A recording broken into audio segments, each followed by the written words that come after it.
네, 지금부터는 투자해놓은 시간으로 이어가 보겠습니다. 여전히 코스피 지수가 6,100선에서 움직이고 있는데요. 오늘 장에 나온 핫한 이슈들과 종목들 한 큐에 정리하고 또 투자 전략까지 한번 세워보겠습니다.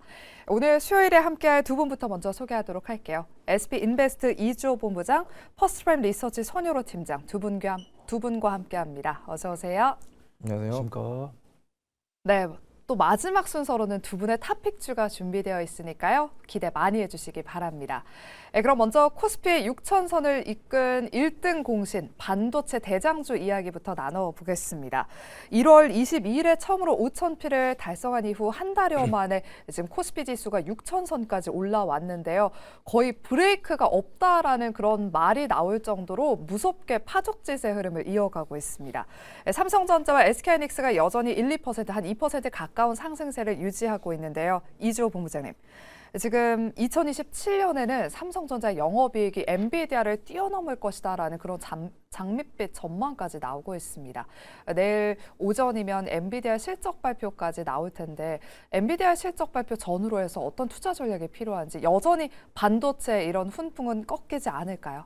네, 쉽게 꺾이지는 않을 것 같고요. 만약에 정말 엔비디아 가이던스가 좀 너무 안 좋게 나와서 이게 뭐 하이닉스랑 삼성전자에 피해를 줄 정도다라고 한다면 조정이 나올 수 있겠지만 지금 이 상승 기조가 계속 이어질 가능성이 높다라고 생각합니다. 왜냐면 그도 그럴 법한 게 지금 26년도 삼성전자와 하이닉스 영업이익 추정치가 두 기업이 300조가 넘습니다. 그 말인즉슨 이거 엄청난 거거든요. 그래서 특히나 SK하이닉스 같은 경우는 지금 150조 예상이 되고 있는 상황이고 뭐 225조 뭐 지금 다 가지각색이거든요.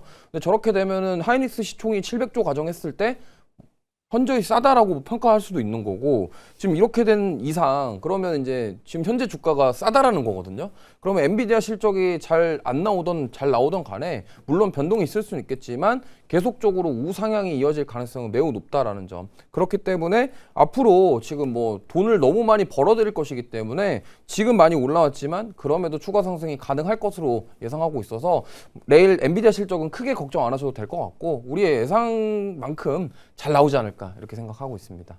네, 내일 오전에 엔비디아 실적 발표 이후에도 계속해서 반도체 상승 랠리를 기대해보자라고 말씀해 주셨습니다. 제가 처음에 경제방송을 진행할 때만 하더라도 삼성전자, SK하이닉스 여전히 싸다, 뭐 주가 리레이팅 받아야 한다 이런 이야기를 많이 들었었는데 드디어 이제 주가가 또 제대로 평가를 받고 있는 것 같습니다. 추가 상승 한번 기대해 보도록 하겠고요. 오늘 반도체 탑2가 오르고 있지만 또 현대차 그룹주들의 급등도 눈에 띕니다. 그동안 현대차 주가가 다소 지지부진한 흐름을 보였었는데 오늘 드디어 10% 넘는 급등세를 보이고 있는데요. 최근에 현대차 그룹주들의 주가 흐름을 보면 오전에 올랐다가 오후에는 그 상승분을 다 반납하는 그런 흐름들이 이어졌는데 여전히 현대차 그리고 현대차 그룹주들 강한 흐름 이어가고 있습니다. 손효로 팀장님. 삼성전자, SK하이닉스를 사기에 좀 부담스러운 개인 투자자분들이 현대차 그룹주 쪽으로 눈을 돌리고 있는 것 같아요. 좀 1월에 기록했던 전고점을 넘어설 수 있을지 현대차 그룹에 대해서 어떻게 보실까요? 네, 제가 어제 출연했으면 좋았을 텐데 왜 하필 오늘 출연했을까요? 일단은 저번 주에 이번 주 초반까지만 하더라도 현대차에 대한 문의를 주신 분들 굉장히 많았고 많은 전문가분들께서는 현대차를 매수해도 된다라고 말씀하셨고 저 역시도 어차피 현대차를 단기관점으로 보고 있지 않기 때문에 충분히 매매 가능하다. 근데 좀 지지부진한 모습을 보여주는 것은 수급이 외국인과 기관의 매도세가 나오기 때문이었는데 저는 오늘은 현대차가 외국인과 기관의 수급이 돌변했기 때문에 굉장히 좀 긍정적이다. 그렇게 평가할 수 있겠습니다. 이제 앞에서도 이조 본부장께서 엔비디아랑 삼성전자, SK하이닉스를 비교해 주셨는데 저 역시도 이제 현대차를 테슬라랑 비교를 해보려고 합니다. 정확하게 업종이 완전히 겹치진 않지만 어떤 테슬라가 간 길을 현대차가 바짝 뒤쫓고 있기 때문에 테슬라 같은 경우는 주가 수익비율이 378이고요. 그 다음 PBR이 18.7입니다. 근데 현대차 같은 경우는 주가 수익 비율이 12고 그 다음 PBR이 1.29. 현대차가 많이 주가가 올랐음에도 불구하고 PBR이 예전에 PER이 가장 낮았을 때가 4.5 정도였죠. 그 다음 PBR이 가장 낮았을 때가 0.7이었는데 주가가 2배 가까이 올랐음에도 불구하고 여전히 테슬라 대비했을 때는 거의 15분 1가격이다 라고 평가를 하고 있습니다.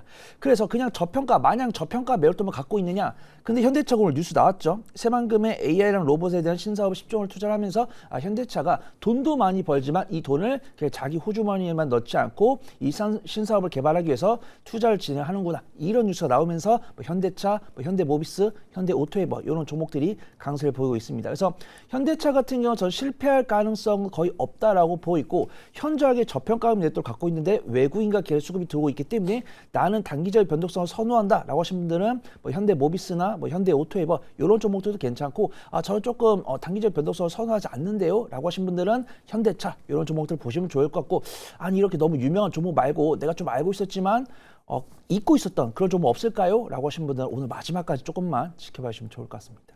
네, 일단 현대차 그룹주에 대해서 긍정적인 코멘트 주셨고요. 또 탑픽주를 관련한 종목으로 준비를 해주신 것 같습니다. 마지막 순서에 한번 공개해 보도록 할게요. 그리고 이런 현대차의 훈풍이 오늘 로봇이나 자율주행 같은 이런 피지컬 AI 쪽으로 매기가 확산되고 있습니다. 오후장 들면서 자동차 부품주들이 지금 20% 넘게 급등하고 있는 종목들이 속출하고 있는데요. 이주호 본부장님. 현대차 그룹의 훈풍에 낙수 효과를 좀 받을 수 있을 만한 섹터 뭐 다양하게 있잖아요. 어디가 가장 좀 유망하다고 보시나요? 일단 로봇 쪽이 좀 힘을 받을 것 같고요. 사실 이제 현대차 그룹이 움직이면 로봇주도 따라갑니다. 오늘 뭐 SPG뿐만이 아니라 감속기 기업과 그다음에 SL 같은 경우도 지금 보스턴 다이내믹스향 로봇 밸류체인이 들어 포함되면서 지금 급등이 나오고 있고요. 사실 그래서 자율주행도 자율주행인데 일단은 로봇 쪽이 먼저 보셔야 될 것 같고 만약에 코스닥 쪽으로 수급이 이동한다고 한다면 제가 봤을 땐 로봇주들 중심으로 상승이 나올 가능성도 있을 것 같거든요. 그렇기 때문에 약간 이제 공식화된 것 같아요. 현대차 그룹은 이제 로봇 기업이다. 네. 그러면서 로봇주들이 같이 갑니다. 그러니까 이 흐름을 잘 파악하셔서 현대차 그룹이 오르면은 그럼 코스닥에 있는 로봇주들을 한번 대체제로 공략해봐도 좋겠다 이런 식으로 보시면서 저는 앞으로 보스턴 다이내믹스가 이제 IPO 하게 되면은 본격적으로 시세가 더 나올 수도 있고 이제 우리나라 코스닥에 있는 로봇주들도 따라갈 가능성이 높기 때문에 이 점 참고하셔서 일단 로봇주부터 먼저 보자 이렇게 말씀드리겠습니다. 네, 로봇 섹터는 최근에 이런 현대차의 주가와 커플링되는 그런 경향이 있는 만큼 일단 로봇이 가장 유망해 보인다라고 짚어주셨습니다. 그리고 최근에 피지컬 AI 시장 성장에 따라서 OLED를 포함한 글로벌 디스플레이 시장도 업황이 개선된다라는 그런 전망이 나왔습니다. 그중에서 LG 디스플레이의 상승세가 두드러지고 있는데요. 최근에 외국인과 기관이 연을 담고 있습니다. 태블릿과 노트북 그리고 요즘에는 자동차 새로 나오는 신차만 봐도 디스플레이가 예전과 다르게 정말 큼직큼직하게 또 나오더라고요. 손유로 팀장님. 올해는 또 설비 투자가 증가할 것이다라는 그런 호재도 있습니다. 최근에 MLCC 업종이 또 가격 상승과 함께 상승을 했잖아요. 이런 디스플레이 쪽은 어떻게 보시는지 OLED 관련주도 우상향 랠리 할 수 있을까요? 네, 확실히 좀 2026년 좀 기대가 된다라고 판단합니다. 우리가 OLED라고 했을 때 LCD는 확실하게 중국한테 밀리면서 우리나라 기업들이 LCD를 접고 OLED 쪽으로 빠르게 이동을 했죠. 근데 그러한 효과가 조금 나오는 거다라고 판단합니다. 그래서 선익 시스템이나 덕산 네오스 이런 종목들이 호실적을 보여주면서 가격이 상승했고 그 뒤를 이제 LG 디스플레이가 뽑으면서 뭐 선익 시스템이나 덕산 네오스 좋지만 우리가 국내를 대표할 수 있는 디스플레이 기업은 삼성 디스플레이랑 LG 디스플레이인데 삼성 디스플레이 같은 경우 비상장이다 보니까 LG 디스플레이를 봐야 되는 것이 아닌가 이런 아이디어가 생길 수 있고요. 증권사 리포트를 보더라도 LG 디스플레이에 대해서는 앞에서 우리 아나운서께서 이야기해 준 것처럼 좋은 이야기도 많습니다. 근데 저는 팩트랑 인사이트를 조금 구분을 해줘야 되는 게 LG 디스플레이 같은 경우는 2분기에 흑자가 나왔지만 1분기랑 3분기랑 4분기에 적자가 나왔습니다. 근데 이런 것들을 분기를 퉁으로 치다 보니까 연간 실질 흑자가 나올 거다 이런 리포트가 있는데 우리가 2분기 때 보시면 흑자가 나온 이유가 LG 디스플레이 갖고 있는 중국 공장을 매도해서 그 매각 대금이 들어와서 흑자가 나온 겁니다. 근데 나머지 1분기랑 3분기랑 4분기 같은 게 적자가 나왔다는 것은 LG 디스플레이가 여전히 LCD랑 OLED로 본업을 하고 있지만 본업으로 성장성은 기대가 되지만 아직 실적은 발휘 안 됐다. 근데 2분기에 자산 매각하면서 수익이 들어오다 보니까 그런 효과로 인해서 재무제표가 굉장히 좀 긍정적으로 나온 것 같다라고 보고 있고 이 리포트를 보더라도 LG 디스플레이 새로운 사장께서 오셨는데 이분이 어떤 선택과 집중을 통해서 과감한 경영을 통해서 이런 성과가 나왔다 이렇게 평가를 하고 있기 때문에 저는 긍정적으로 보고 있습니다. 근데 저에 대한 긍정적인 평가에다가 외국인과 기관의 수급이 들어오고 있기 때문에 LG 디스플레이를 부정적으로 볼 필요는 없다라고 판단하지만 어떤 자산 평가라든가 어떤 신용 평가 이런 것 했을 때는 본업은 아직 개선이 안 되고 있기 때문에 조금 미적지근한 것은 맞다라고 판단합니다. 그래서 저 같은 경우는 LG 디스플레이가 기술적 위치나 수급 등을 봤을 때 충분히 좀 매수 가능하다라고 판단할 수 있지만 정말 본업을 통해서 실적이 개선되는지는 이번 1분기랑 2분기 실적 확인하고 그런 것들을 확인하면은 드라이빙을 걸고 그런 것들이 안 됐을 때는 짧게 끊는 것이 좋을 것 같다. 좀 말씀을 좀 드리도록 하겠습니다. 네, 최근에 외국인과 기관의 수급이 들어오고 있다는 점은 긍정적이지만 아직 본업이 개선되지 않았다. 1, 2분기 실적을 확인한 이후에 좀 들어가도 늦지 않을 것 같다라고 말씀을 해주셨습니다. 다음은 AI 붐에 이렇게 반도체가 상승 랠리를 달리면서 이와 함께 전력 인프라 쪽도 최근 흐름이 굉장히 좋습니다. 최근 변압기와 전선주들 안에서도 종목별로 순환 매장세가 펼쳐지고 있는데요. 어제는 대원전선이 시장에서 주목을 받았는데 오늘은 가온전선이 장중에 20% 넘게 급등세를 보였습니다. 이주호 본부장님, 여기에다가 일진전기 저희가 투자해놓은 시간에서 정말 여러 번 특징 기업으로 언급이 됐었는데 이 일진전기가 변압기와 전선 사업을 다 영위하는 기업으로 지금 시장에서 평가를 받고 있더라고요. 덕분에 장중에 뭐 20% 넘게 급등하면서 거의 10만 원 선 부근까지 올라갔다가 현재는 윗꼬리를 다 달고 한 3%대 상승세에 그치고 있습니다. 기관이 최근에 연일 좀 팔고 있는데 이주호 본부장님. 네. 일진전기에 대해서 어떻게 보시는지 그리고 전력 인프라 쪽 지금 공략하는 건 어떻게 보실까요? 사실 3대장을 못 사셨다면 네. 대안으로 생각해 볼 수 있는데 오늘 전력기기주들 윗꼬리가 살짝 좀 불편합니다. 지금 좀 많이 좀 불편하거든요. 그래서 이거를 굳이 지금 뭐 따라가시는 것도 좋겠지만 일단 오늘 좀 차익 매물이 좀 나온 것 같아요. 엔비디아 실적도 있고 사실 전력기기 쪽은 아무래도 엔비디아 실적 영향을 굉장히 많이 받을 가능성이 높기 때문에 그래서 좀 차익 매물이 나왔고 물론 대안으로 삼아 보시는 것도 좋겠지만 저는 오히려 만약에 전선이라던가 전력기기를 함께 담고 가려면 LS가 난 것 같습니다. 차라리 지주사 쪽에 있는 LS가 더 낫고 LS 같은 경우가 대표적으로 뭐 해저 케이블부터 이런저런 전선 관련된 사업이 메인이고 그다음에 LS 일렉트릭도 요즘에 주가 흐름이 좋기 때문에 오히려 저는 그렇게 두루두루 다 투자를 하시겠다 한다면 오히려 LS가 좀 더 나아 보이고요. 그다음에 이제 뭐 대안으로 오늘 저 하는 종목 가져왔는데 그거 이따가 말씀드리도록 하겠습니다. 두 분 오늘 방송 되게 잘하시네요. 네. 일단 LS 지주사를 오히려 공략하시는 게 나을 것 같다라고 말씀해 주셨고요. 오늘 관련주 또 탑픽으로 준비하셨다고 하니까요. 마지막 순서로 공개해 보겠습니다. 그리고 다음은 원전주 이야기 나눠보겠습니다. 오늘 원전주 안에서 현대건설이 10% 넘게 급등하면서 연일 신고가 랠리를 달리고 있습니다. 계측 장비로 주목을 받은 우리기술이 최근에 주목을 받았다면 또 오늘은 건설주들이 오르고 있는데요. 손여로 팀장님.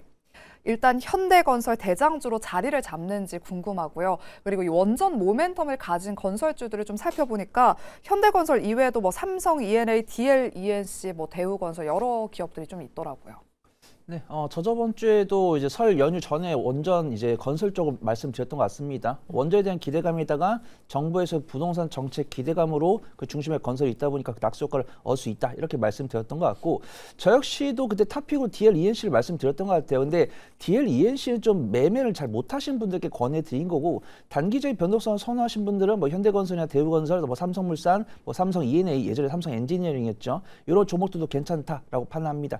근데 저는 약간 단기 수익 관점으로 매매 관점으로 말씀드리는 게 저는 시청자분들께 궁금한 게 어떤 산업이 성장할 거다라고 보고 있고 이 성장했을 때 뭐 시장 가치가 얼마고 실적이 언제 반영될 것 같다 이런 리포트 읽어보셨죠? 근데 이 리포트가 틀렸을 때 나는 과감하게 대응할 수 있다 이러신 분들께는 저 원전을 권해드리고 그런 것들이 안 되신 분들께는 전 반도체랑 전력섭을 말씀드려요. 그래서 저는 최대한 부정적인 이야기를 안 하려고 하는데 원전 관련 종목들이 부각받은 지가 1년 반 2년이 넘었었는데 여전히 뭐 체코 같은 경우는 이제 계약이 됐었고 미국 같은 경우는 우리나라에다 꾸준하게 어떤 러브콜을 보내고 있는데 이 첫 삽을 뜨는 시점이 자꾸 미뤄지는 것은 사실입니다. 근데 지금도 보면은 외교부 고위 당국자께서 미국과 우리나라 간 핵 잠수함이나 원자력 협상이 방안이 보류가 된 것이 아니다. 그다음에 트럼프 대통령도 위헌 발언 나오면서 관세를 이제 좀 자기가 이제 좀 이제 위헌 나온 거를 이제 수습하느라고 우리를 신경 안 쓸 수 있잖아요. 근데 이런 것들이 지연될 수 있다는 것입니다. 근데 그런 뉴스가 나왔을 때는 외국인과 기관의 단기 차익이 나오다가 오늘 방안이 보류가 아니다 이런 뉴스가 나오면서 외국인과 기관의 수급이 들어오고 있는데 우리가 알만한 건설 관련 종목들 이제 외국인과 기관의 수급이 들어오고 있는데 우리 기술이라든가 뭐 한전산업 조금 상대적으로 가볍게 움직이는 이런 종목들은 외국인과 기관의 차익이 나오고 있으니까 내가 만약에 단기적인 변동성을 선호하지 않는다라고 하신 분들은 건설주 가 낫지만 나는 조금 손맛을 느끼고 싶다라고 하시면 중소형주가 나아요. 근데 중소형주를 오늘 당장 사시기보다는 하루 이틀 정도 내놓고 외국인과 기관의 매수세가 그치고 다시 매수 들어올 때 그때 공략해보는 게 좋을 것 같다 말씀 좀 드리도록 하겠습니다. 네, 그리고 다음에 원전을 이야기할 때 항상 같이 함께 따르는 키워드가 SMR입니다. SMR 모멘텀으로 원전주가 최근 오르고 있지만 이 SMR은 상용화가 본격적으로 이루어질 때는 한 2030년은 돼야 가능하다라는 그런 이야기가 나오고 있는데요. 이 때문에 지금 당장 전력난에 대응하기 위해서는 뭐 SOFC나 ESS 같은 대체 에너지원이 필요하다라고 하면서 이제 시장에서 주목을 받았습니다. 이주호 본부장님. 최근 미증시가 흔들리는 가운데에서도 대표 SOFC 기업인 블룸에너지의 주가는 또 탄탄하더라고요. 네. 국내에서는 그럼 ESS나 SOFC를 공략해보는 건 어떻게 보실까요? 네, 긍정적으로 생각합니다. 특히나 이제 미국이 중국산 ESS 수입 규제하는 내용이 나왔기 때문에 이 부분에 있어서 우리나라 기업들이 반사이익을 얻을 수 있고요. 지금 삼성 SDI 같은 경우가 지금 그거에 대한 기대감 속에서 계속 신고가 경신을 해주고 있거든요. 물론 전고체 배터리 모멘텀도 있고 뭐 인터 배터리 행사도 예정되어 있습니다만 지금 어쨌든 ESS 관련된 확장에 대한 기대감이 더 큰 상황이기 때문에 지금 신재생 에너지와 ESS 관련주들이 국내 증시에서 좋은 흐름 보이고 있다라는 점, 그런 것들로 감안해 봤을 때 저는 당분간 상승세 이어지지 않을까 이렇게 생각하고 있습니다. 네, 당분간 ESS와 SOFC 관련주들의 상승 한번 기대해 보겠습니다. 다음은 우주항공과 증권주 차례로 이야기 나눠보겠습니다. 최근 조정을 받았던 우주항공주가 가격 조정을 거치고 반등을 시도하고 있는데요. 오전에 비해서는 우주항공주들이 약간 상승 탄력이 둔화됐습니다. 차익 실현 매물이 나오면서 약간의 윗꼬리가 달렸는데 그래도 인텔리안테크가 장중에 10% 넘게 오르면서 다른 관련 종목들로도 훈풍이 이어지고 있습니다. 손으로 팀장님, 키움증권에서 보니까 인텔리안테크에 대해서 목표 주가를 또 올렸더라고요. 상승의 트리거가 된 것으로 보입니다. 인텔리안테크는 여전히 한 9% 넘는 상승세를 유지하고 있는데 스페이스X 관련주, 뭐 우주항공 관련주들은 그럼 오늘을 계기로 해서 2차 상승을 기대해봐도 될지, 3월에는 또 여러 가지 발사 모멘텀들도 있잖아요. 저는 기대해 볼 수 있다라고 판단하고 있고, 뭐 인텔리안테크 같은 경우는 이미 시세가 나와버려서 저는 뭐 인텔리안테크랑 세트라가 이런 종목들 중형주 중에서는 굉장히 좋아했습니다. 근데 수급 동향 보면은 오늘 소형주가 강하고 대형주는 쉬어가고 있고 중형주도 그 중간에 있는데 뭐 인텔리안테크나 세트라가 괜찮다라고 판단하고 있고요. 단기적인 변동성을 선호하지 않으신 분들은 뭐 하나 시스템 괜찮아 보입니다. 근데 우주항공 같은 경우는 가치 투자 관점으로는 좀 접근하기가 어렵지만 단기적인 변동성을 선호하신 분들께는 권해드릴 수 있다. 나는 만약에 단기적 변동성을 선호하지 않는데 우주를 꼭 하고 싶다라고 하신 분들 하나 시스템밖에 말씀 못 드릴 것 같아요. 나머지 종목들 실적 반영 시기까지 시간이 굉장히 좀 남았다 이렇게 평가를 하고 있습니다. 근데 오늘 우주항공 관련 종목들이 강세를 보이는 이유는 스페이스X가 500억 달러를 IPO를 추진하겠다라는 뉴스 나왔고, 그 다음에 이제 스페이스X가 보통 우리가 우주선 발사할 때 보통 재활용을 잘 못하거든요. 그래서 많은 분들께서 이 우주항공이 우리한테 너무 이게 비용으로만 지출 안 되고 순이익이 남기 위해서는 재사용을 해야 되는데 재사용을 과연 몇 번이나 할 수 있을까, 이런 부분들이 고민이 남습니다. 근데 이번에 스페이스X가 사용할 로켓을 무려 33번이나 재사용하면서 우리가 막연하게 우주항공 같은 경우는 비용이 많이 나올 줄 알았는데 스페이스X 같은 경우 33번이나 재활용을 하기 때문에 우주항공 같은 경우 그래도 비용 차이가 크게 안 되겠구나, 이런 마인드가 있는 것 같습니다. 근데 이제 우리나라 같은 경우는 여전히 좀 스페이스X보다 조금 뒤에 있는 부분들이기 때문에 매매 관점을 보는 게 맞다라고 판단하고 있고요. 오늘 수급동이 나쁘지 않은 것 같습니다. 외국인은 매도를 하고 있지만 기관은 매수를 하고 있고요. 제가 서두에 말씀드린 것처럼 중소형주 같은 경우는 단기적 변동성 선호하신 분들, 그런 것들이 안 되신 분들은 인텔리안테크나 세트리가이나 하나 시스템 요 정도만 보시면 좋을 것 같다 말씀 좀 드리도록 하겠습니다. 네, 그럼 마지막으로 증권주 이야기 나눠보겠습니다. 3차 상법 개정안 본회의 통과가 야당의 필리버스터로 잠시 미루어졌는데요. 오늘 중에는 본회의에서 통과되지 않을까는 그런 기대감이 있습니다. 덕분에 장중에 증권주가 반등하는 시도를 보였는데 어제 저희가 이 투자해놓은 이 시간에서 증권주는 조정의 기회다, 좀 담아보자라는 전략을 들어보면서 미래에셋 증권 이야기를 들어봤는데, 이주호 본부장님.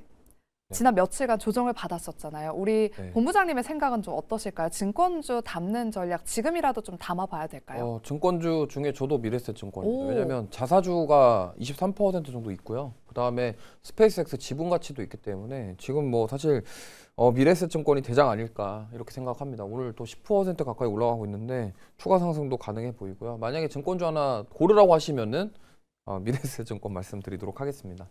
말씀해 주시니까 우리 본부장님이 또 증권주 이야기 하실 때 미래에셋 증권을 탑픽으로 또 꼽아주셨던 게 기억이 나는 것 같아요. 네, 제가 매일경제 와서 방송할 때 미래에셋 증권 많이 얘기했습니다. 네, 알겠습니다. 그럼 증권주 안에서는 일단 대장이 미래에셋 증권이다라고 말씀해 주셨으니까요. 잘 참고하셔서 대응해 보시길 바라겠습니다.